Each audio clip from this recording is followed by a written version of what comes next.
Hi empaths, welcome to Heart Space Wellness Alliance. Here's my healing room.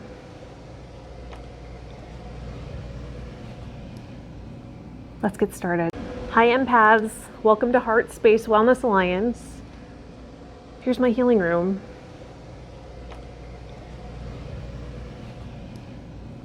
Let's get started.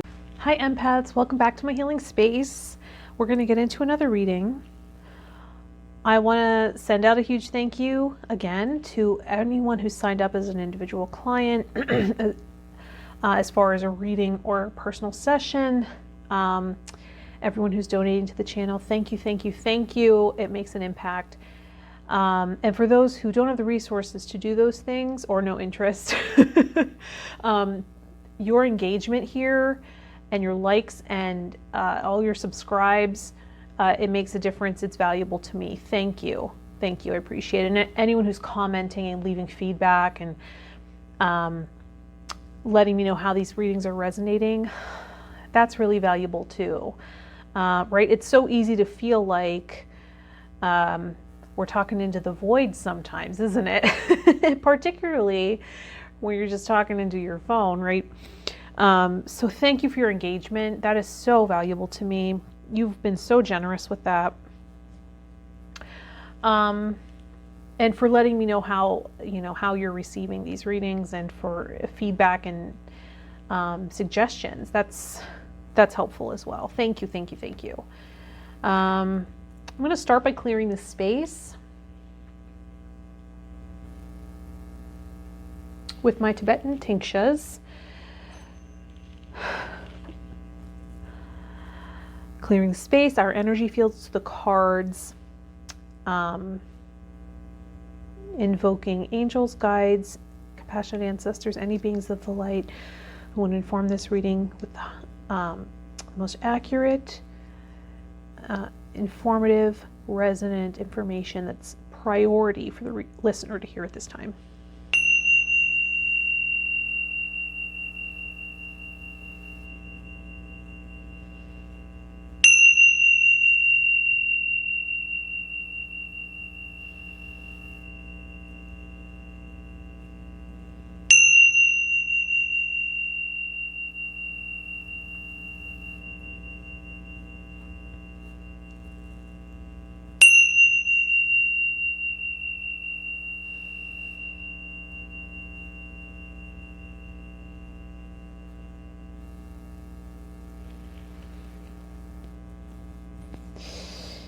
Okay, let's pick an angel card from the original angel cards to see what's priority to look at right now. Truth. Truth. You're talking to a Sagittarius. What else is there? The truth. Truth, love, and queen. Let's see. Truth.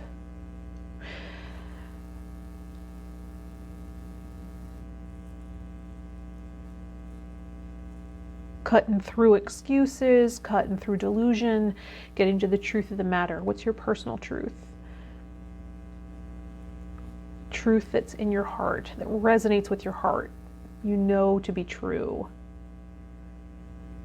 Not based on wounds, not based on distortion, distorted perception, but objective truth. Is there such a thing? That's up for debate, but can we hone in and get as accurate as possible? Cutting through delusion. I'm just seeing a sword, right? Cutting through all delusion, getting to the heart of the matter.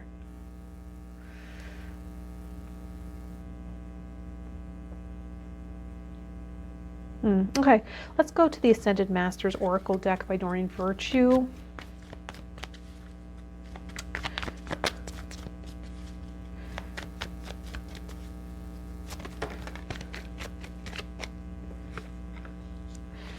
And see what about truth. More information about the topic of truth. Why is truth showing up right now? Do you have a sense that you're being deceived?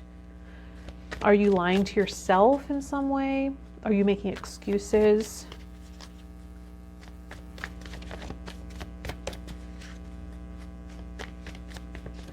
Do you value truth?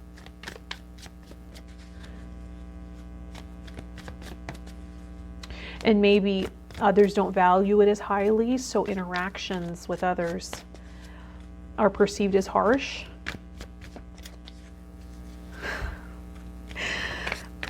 Right? Do you have like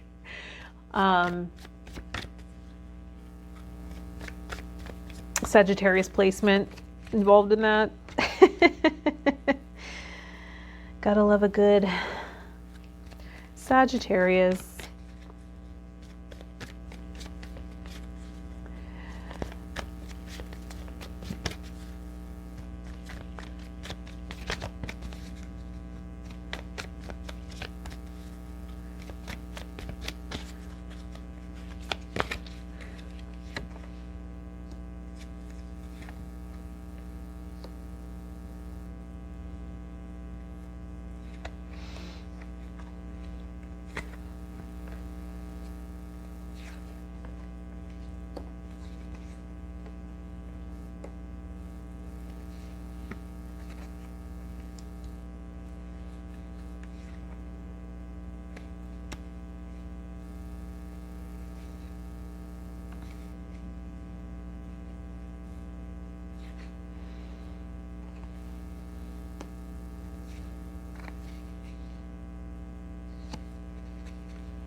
Okay.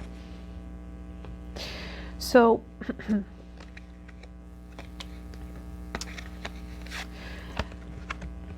see the other's point of view is coming out with let it go. Let it go. So there might be some people-pleasing tendencies here that, or, you know, codependency, things like that, that create this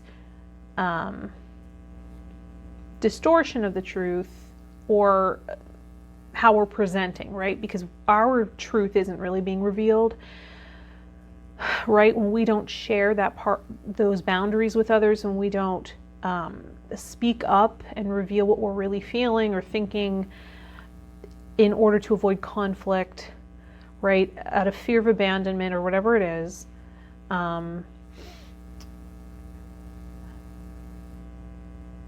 we're not being true to ourselves. And then we lose trust in ourselves. We feel betrayed by ourselves. So I don't know anyone who's perfected this, right? There are people that are certainly more skilled. Because it's not about never considering another person's point of view, right?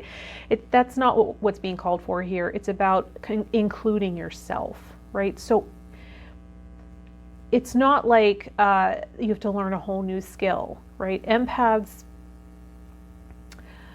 just tend to consider others more than themselves because we're so tuned in, and what others are feeling and experiencing impacts us so deeply that we have a vested interest in caring for their feelings and you know, kind of preemptively acting, you know, as you know, as far as how we perceive will be their response, and if I anger this person, then I have to deal with their anger as well as my own feelings. And so we have all these ways that we've sort of bent ourselves into a pretzel, right?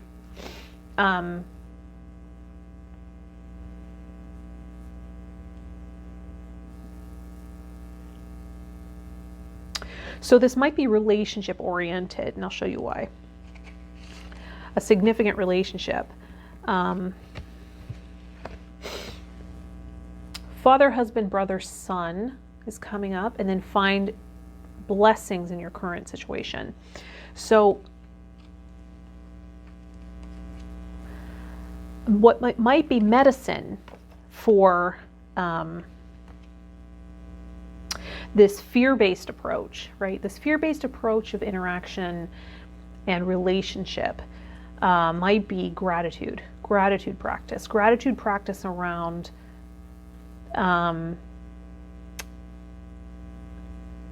your partner, or whoever is being represented here.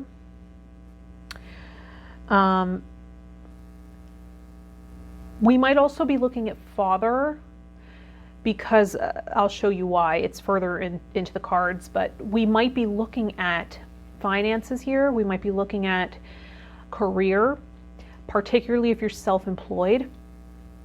We look at relationship to father, because that's how we're relating to our business.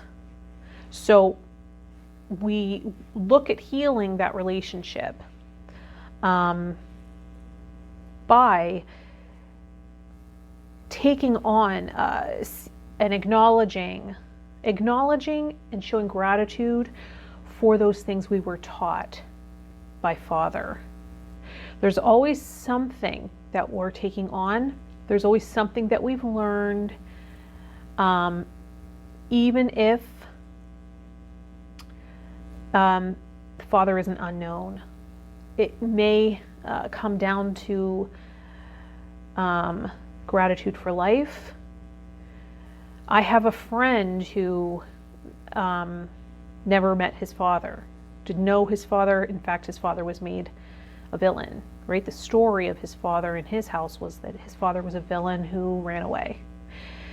And we did some constellation work around that, and he was able to see that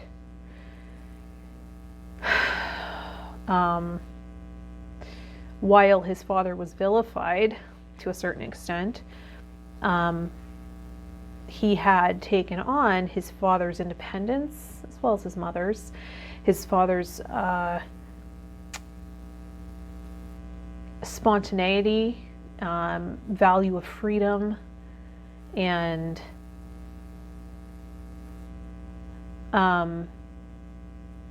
unwillingness to be trapped in a situation.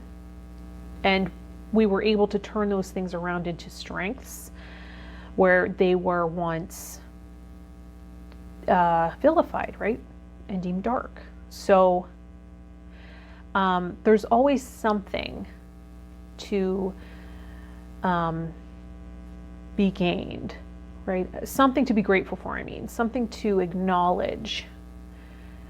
Because then we were also able to recognize in our own friendship where he was unwilling to be entrapped. He was unwilling to put up with manipulation, right? And that helped my growth too, because there were things that were in my ancestral line where there were tactics of manipulation in order to control that I had taken on and I was implementing in our friendship.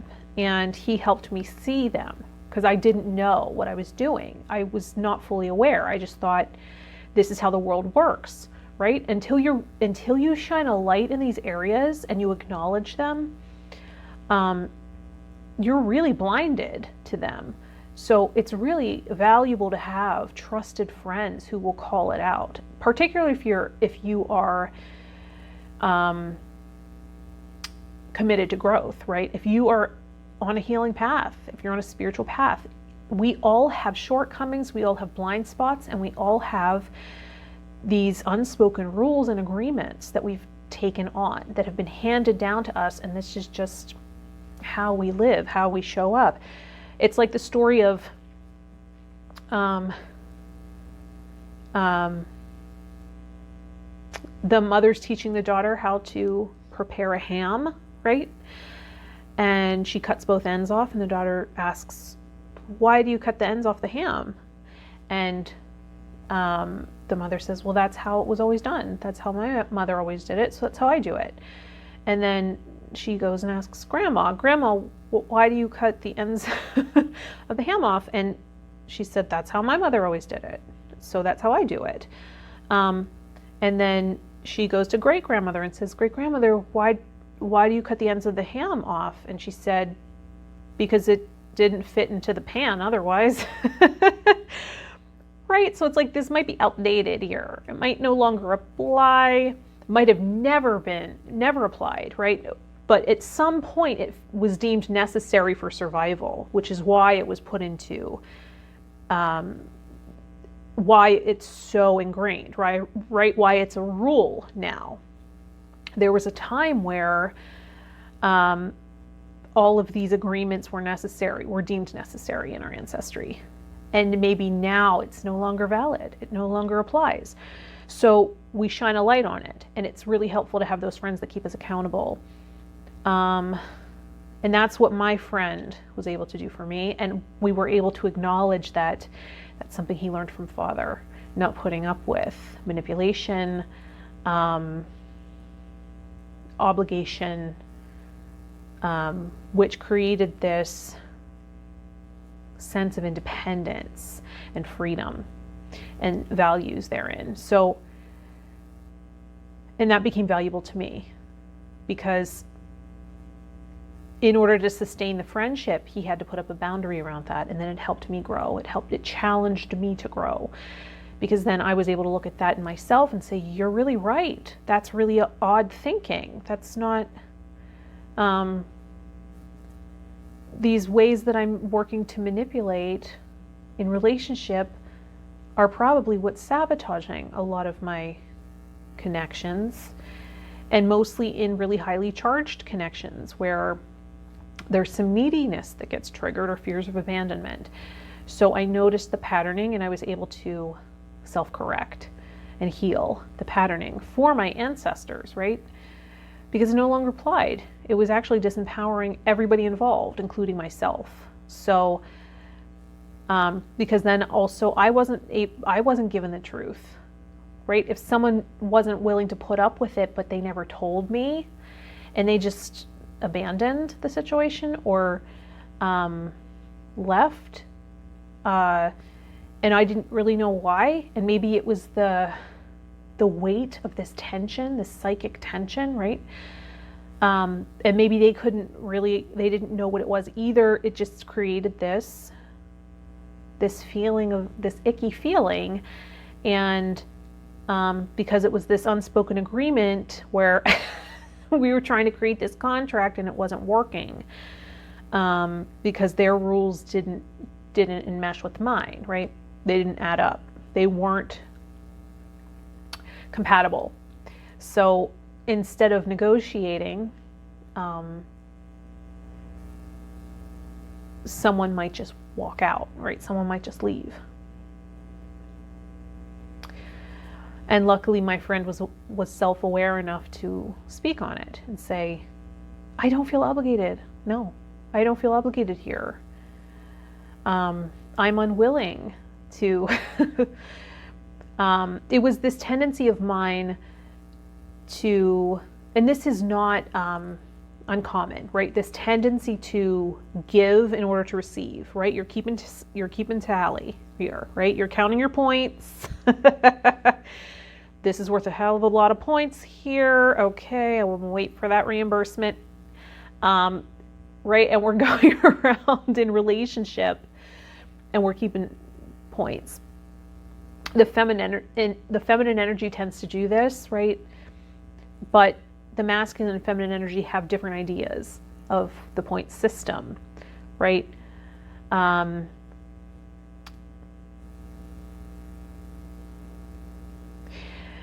The man who wrote Men Are From Mars, Women Are From Venus, I can't recall his name at this moment. It might come to me. He did a TED Talk, which was phenomenal, about, and part of it was this idea that women are keeping points, right?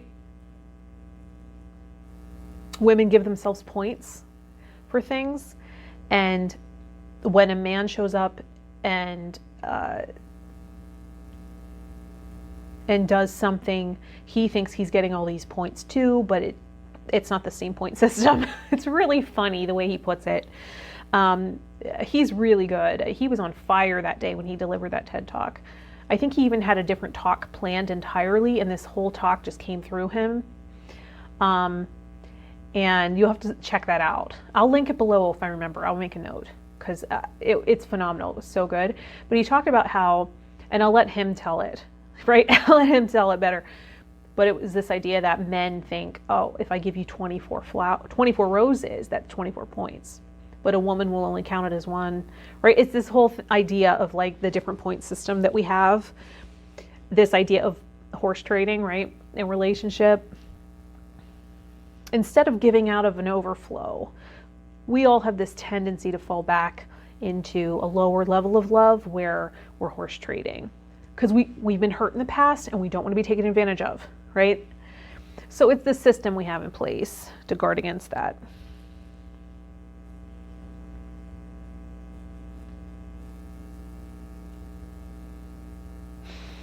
So having a gratitude practice so we can acknowledge maybe the things our father has influenced, right, in our lives, or things we've inherited from him, or even if we have an older brother, right, because it's about order here. If we were born into a family where an older sibling already exists, they have influence too, as a parent might. Not as heavy, right? Not as heavy of an influence. But because they were already there and were part of the structure that we were born into, they do have an influence. So we might want to look at those aspects too. Older brother.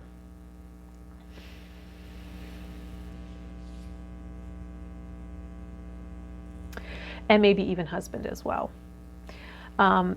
Just having a gratitude, maybe journal, right? Because I'm getting right.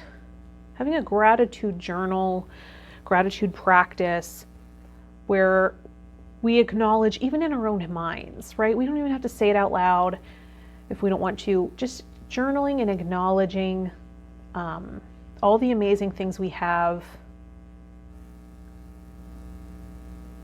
It shifts perspective. And it helps heal the relationship with Father, which might be inhibiting our ability to prosper in our business currently, right? Particularly if there's a fear associated with Father, either fear of engulfment, fear of abandonment, right? Fear of engulfment is linked to fear of success, right? Because when we feel smothered by a parent, it's so heavy. The feeling is so heavy. Or if we're enmeshed emotionally and we perceived that our parents expected us to take on the emotions, and we agreed, right? We agreed because we were innocent. We didn't understand that this is a long-term game, right? This is a game of endurance here. And when we're young, we think we can do things and take things on and sustain it, and it's not sustainable. So as we learn, we get more in touch with our personal truth, right? Who we really are. We start unburdening these things. We start deconstructing these things that don't apply, that are outdated, that are harmful, and that are disrupting the flow of life force energy. Life force energy wants to flow towards the future. So if we're turned around taking care of a parent, we're disrupting the flow. And then we can feel very irritable. We can feel like we've lost vitality. There's also this aspect of running away, right? Maybe you're running away from something. Running away from a fear. How does that show up in your mind's eye? Where is it? Acknowledge it. Turn and face it and confront it. Can I help you? What do you need?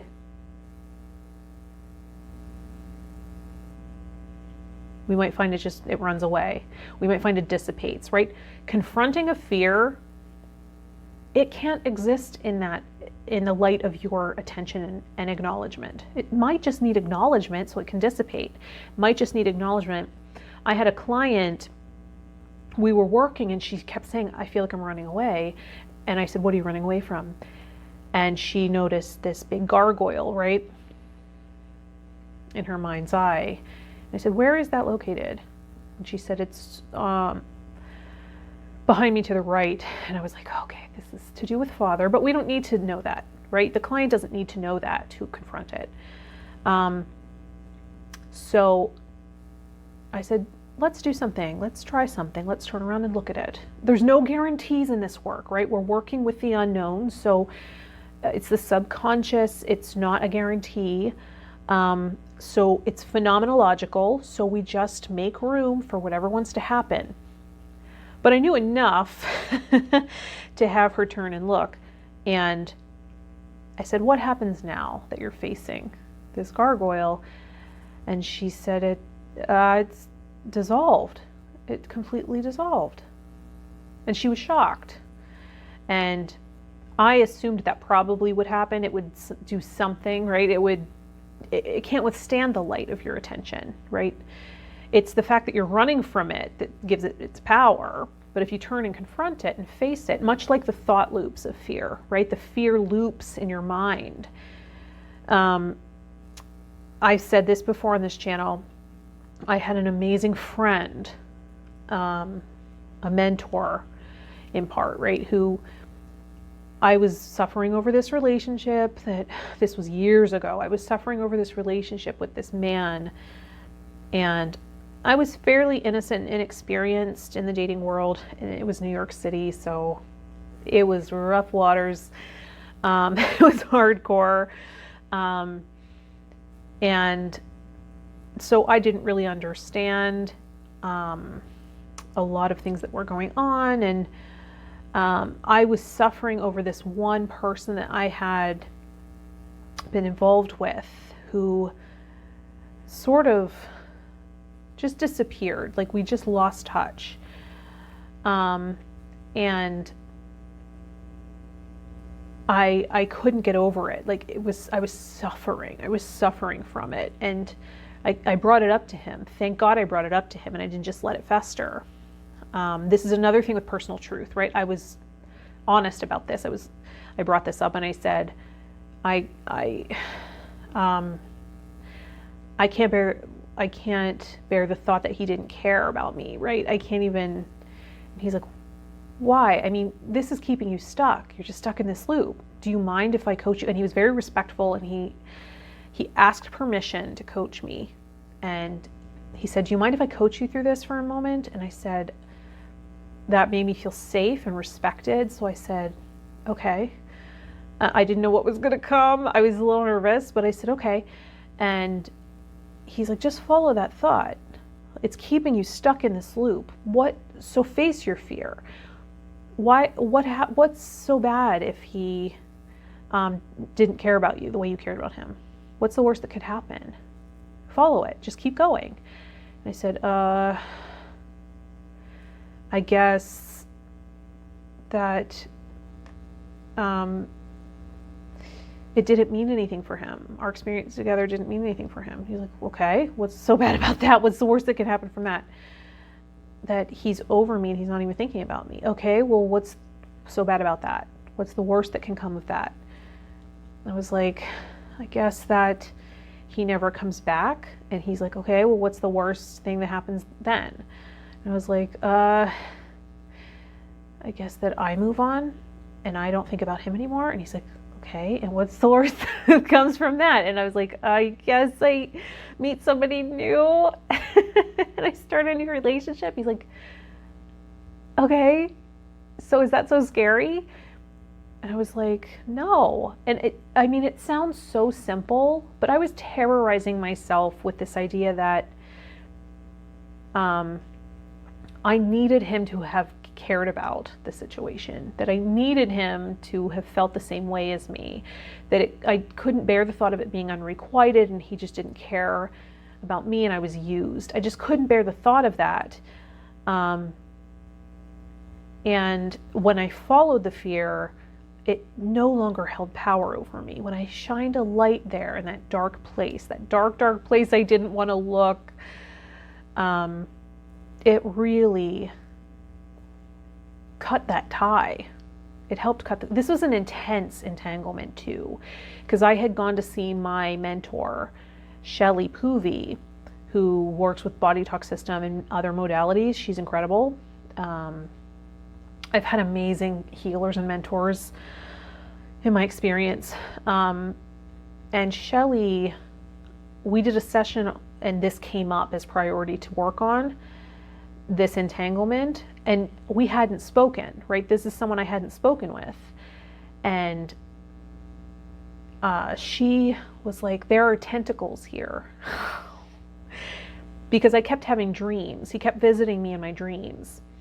And she was like, yeah, it's due to these tentacles here. There's still attachment here on his part.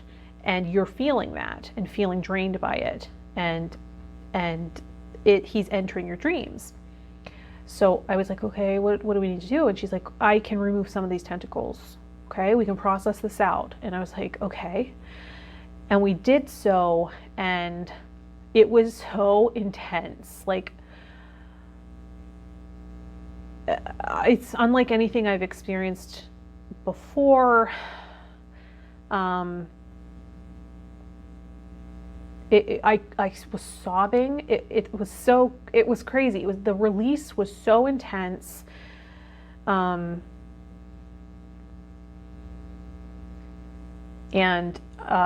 the void that these tentacles were creating as they were taken from my energy system, my energy field. I can't even describe the feeling, but it was so intense, right? So sometimes relationships create a cord of attachment, right? Sometimes the cord's very thick. Sometimes it's generally on the heart chakra, right? Or the solar plexus, and then sometimes they're on the back, right? It just depends. These were tentacles. So this was an unhealthy, toxic attachment, right? And so she removed the tentacles and then helped seal the aura and fill that in. And wow, it was really intense. So this was the same entanglement where I had to work through it on the mental plane too, right? With my friend who coached me through it. It was the same thing. And I can't remember which happened first, but both were necessary, right? Both were needed. One prepared me for the other. I think the coaching happened first. So I think it started in the mental plane, and then dreams kept coming in. So while I didn't think I was still attached, I didn't feel attached anymore. I didn't perceive this fear anymore of him not caring. I still had these tentacles attached. So it's really, really crazy. That's why it's not easy to get over something. It's not easy to get over somebody, right? There might be these, and I saw a past life with him too. A past life that followed a similar pattern as we had followed in this life. And that brought some clarity about why we were experiencing this pattern. And so that brought some clarity as well, and shows that it didn't start in this lifetime, which made me feel less crazy. Wow, there's a lot of investment here for what? And as I worked those things out, I found a newfound sense of freedom, openness, and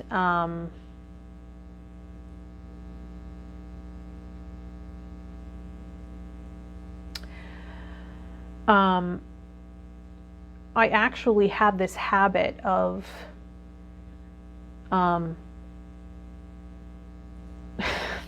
this is a little embarrassing. I wasn't as mature at the time, okay, but I used to write sort of like goodbye letters to guys who I was involved with, who I had fallen for, I was emotionally invested in, and it was unrequited. They weren't invested as intensely as I was. At least that wasn't my perception, right? Because, I mean, guys behave differently than girls do in relationships. So I was confused, and so I wrote him and I said, you know, I see all these qualities in you. And I'm saying this because these cards are coming out, and it's linking come out of the closet, and the right come out of the closet, and I was shown them in my head when I was thinking of this person. So I wrote to him and I said, I acknowledged all of his amazing qualities that I saw in him, that I felt like he wasn't aware of, and that I felt like no one had acknowledged in him before. Oh my gosh. Kind of like this, where Osiris finding with finding the blessings, the gratitude practice, right? I actually sent it to him. All the things I had seen, all the things I had acknowledged in him, the potentials I noticed, and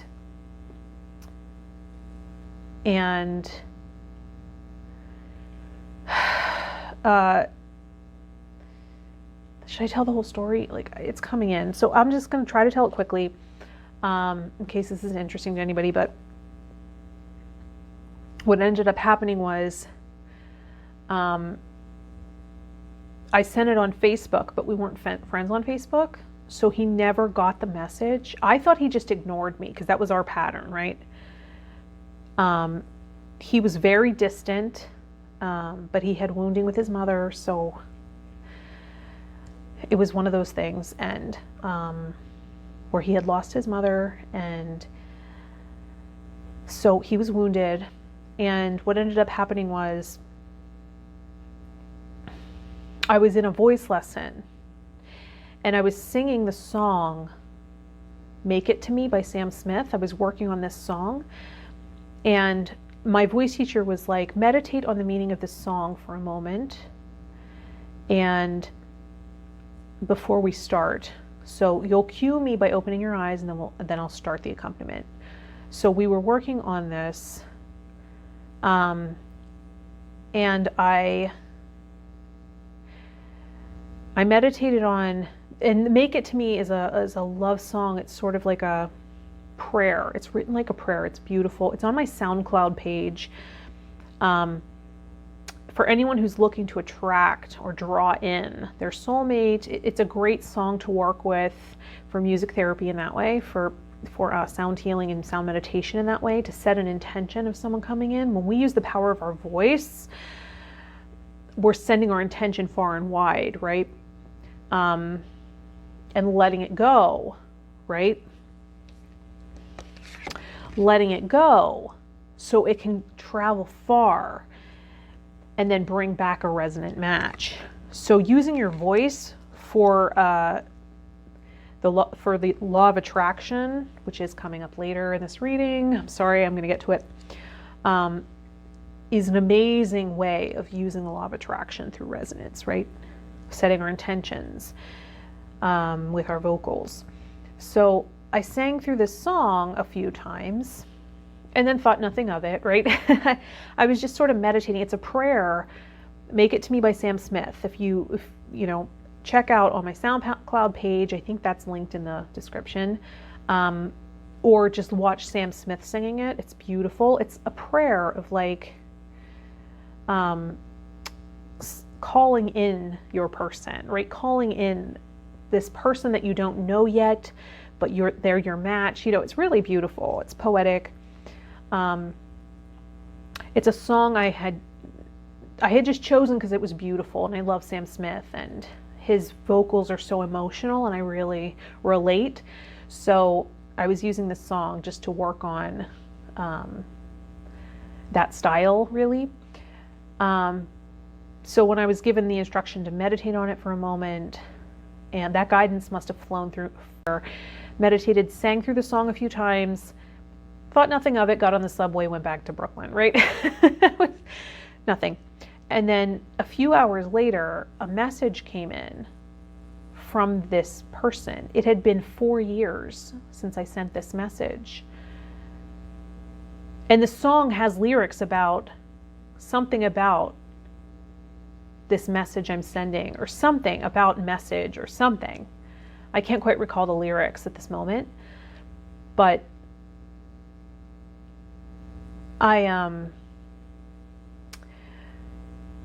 so I get this message from him. I haven't heard from him in 4 years. I figure it's over. He's not thinking of me anymore. Actually, messages had come in, but I thought he had ignored this. So I was not happy with him, right? So I was just, because I felt like I kind of poured my heart out here, and I was so loving and kind, and it went unacknowledged. And so it deteriorated any feelings I had for him. So he kept coming back, and I was just like, what do you want? You know, very confused, like. And then 4 years later, after sending the message, he comes back and says, I'm just reading this. Your words are so beautiful and kind. I had no idea you felt like this, right? And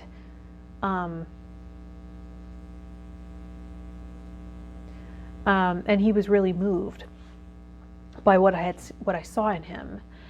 And ever since then, he messages me every few months, and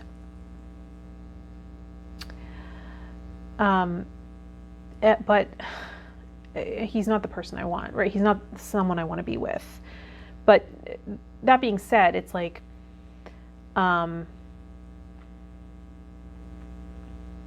so a few things from that. That was a long, drawn-out story. But so a few things from that. There's past life influences in relationships, right? Sometimes there's past life influences, and it can determine the attachment, right? The impact, the intensity, right? It has all these familiarity, this sense of love that's coming from nowhere. Why do I feel so much love for this person? It can be a past life influence. This connection, this resonance with this person might be past life, and it might account for some of the potentials we're seeing that no longer apply, right? This person isn't the same person they were in that lifetime, right? Usually there's similarities, but they're set up for a whole different life path. So it's like there's going to be huge differences too.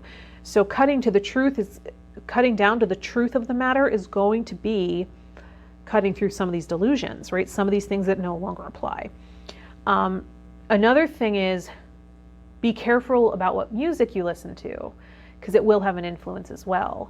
Like, there are times where I'm not going to listen to sad love songs. It's just not going to happen. I'm sorry. Unless I'm getting over somebody, unless I'm getting over something, I'm not going to listen to sad love songs, because that's going to influence my subconscious and have an impact on how I feel and how I perceive myself. And I'm very careful about the messages I let in, right? Music is so powerful. It gets right to the subconscious. So you want to be careful about what you're listening to, and maybe intentionally listen to music that creates the experience, draws in the experience that you're seeking. Because it will shift your mood.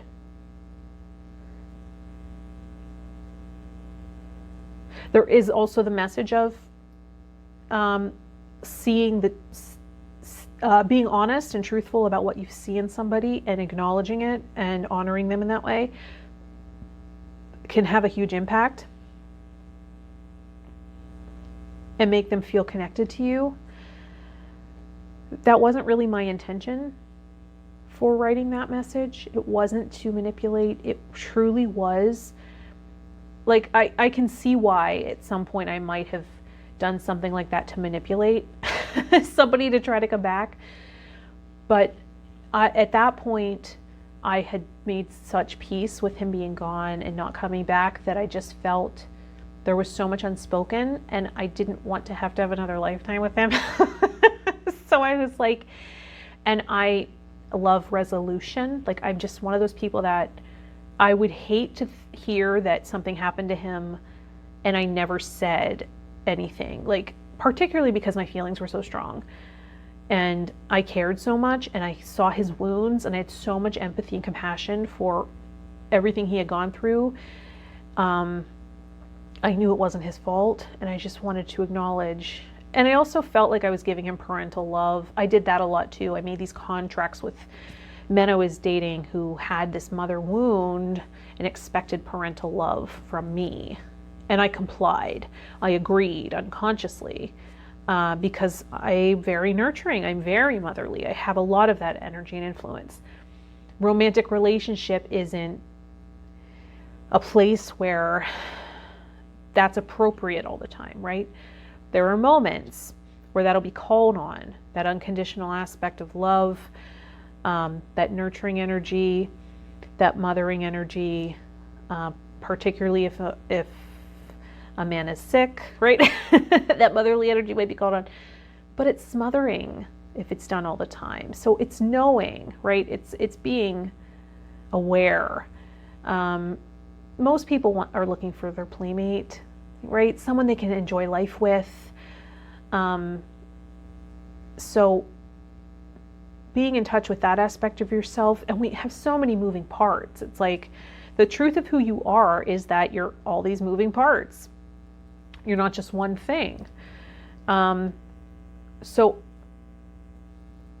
if, if you're dealing with a relationship issue,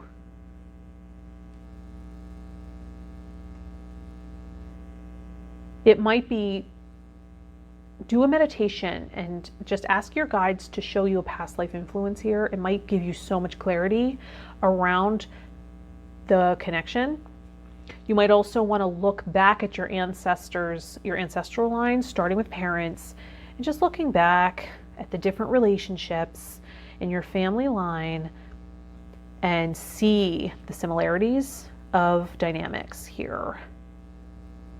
Will shine a light for you, right? And then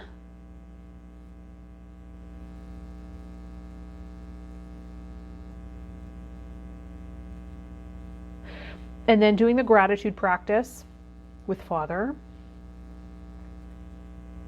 husband, older brother.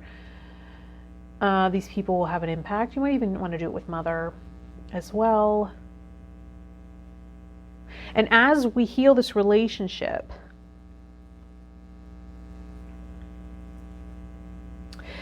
to masculine energy,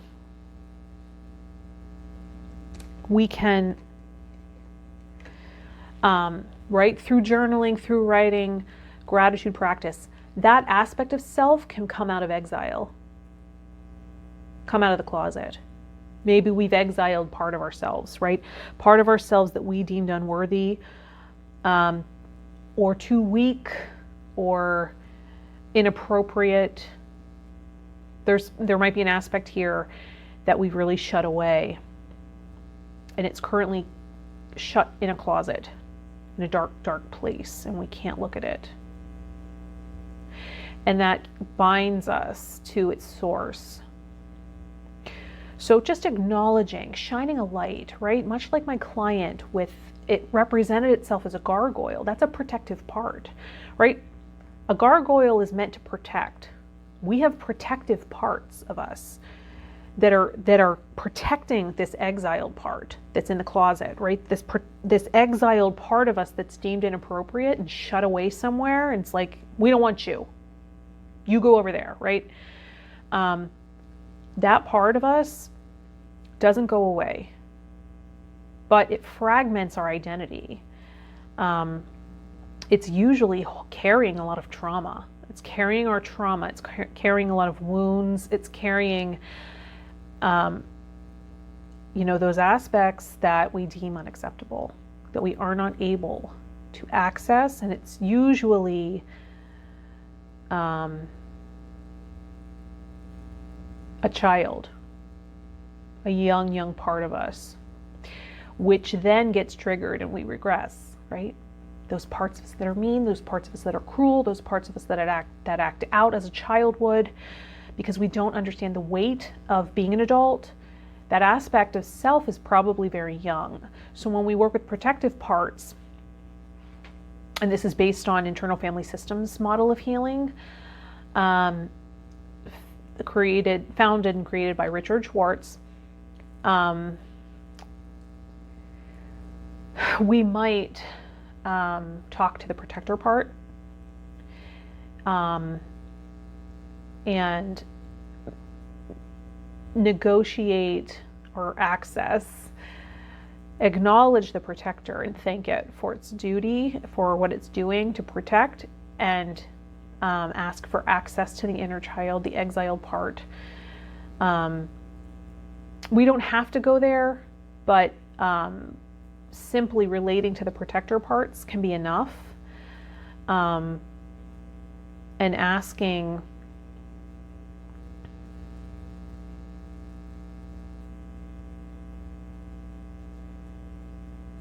well, I won't get too deep into that.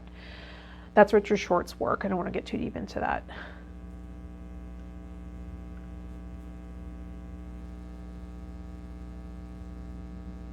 So, but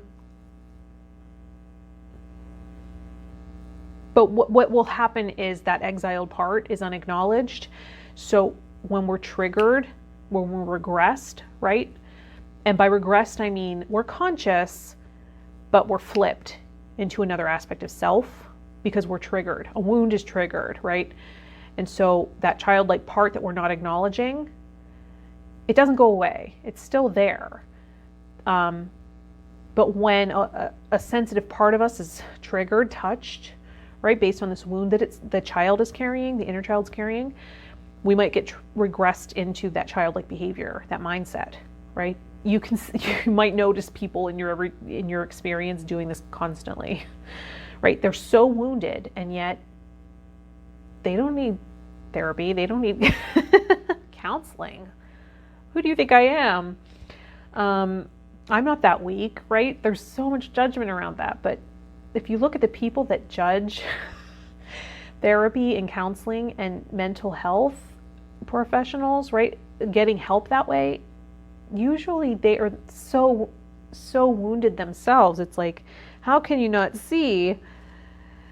Okay, so working with this wound, these fears, will help us get into a greater flow of prosperity. And the